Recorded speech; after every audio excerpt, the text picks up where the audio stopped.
I gotta tell you, every morning I get up, I open up Google Analytics and I'm like a 2-year-old and I go, oh, I got like 4 extra people on the site today. This is so awesome. And then the next thing I do, to your point, is I go to Alexa.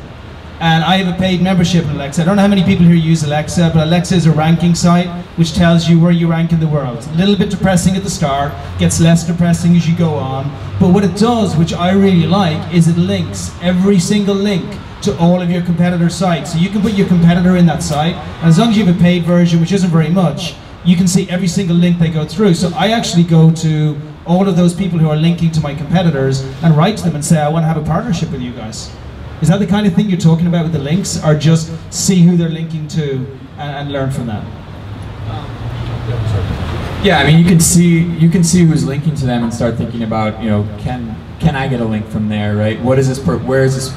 What you know, is there you know, from a particular article? What is that writer writing about, right? So there's you can find opportunities for that, right?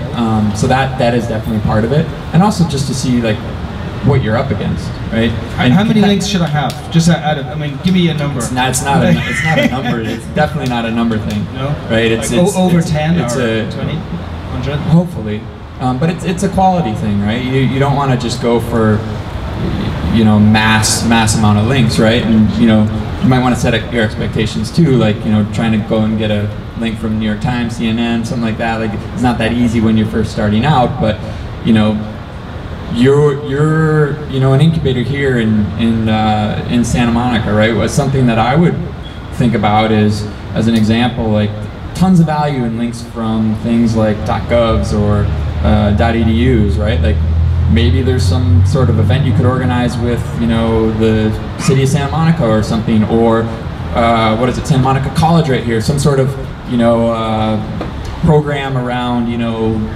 building entrepreneurs, right? And you get Santa Monica College to write about it and have a link from there coming to here. That's great. Or the city of Santa Monica, right? That .gov link. Those are really valuable links, right? So you know, those kind of things. Like a couple of those is great, and probably better than, you know, 20 links from, you know, your aunt's muffin blog, right?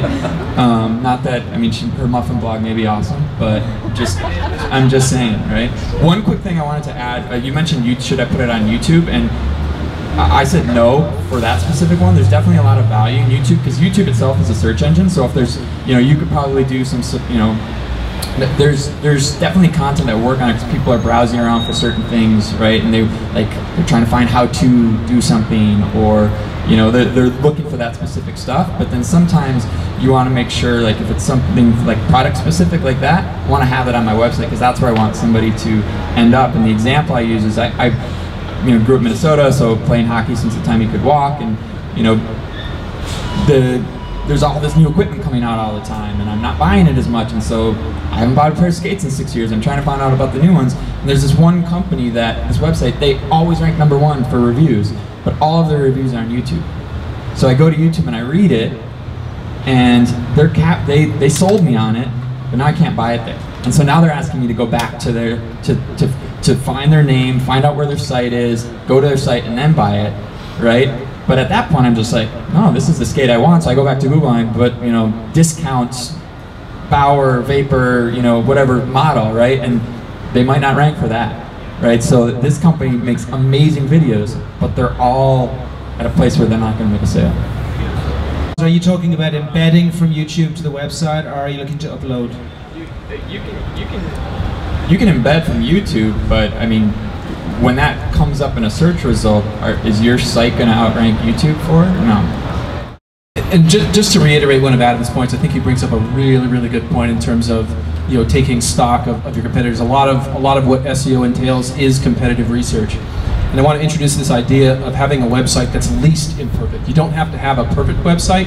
You have to have a website that is more perfect than your competitors, right? So, you know, again, taking stock of these things. You know, there's like this old allegory with SEO and this idea of least imperfection.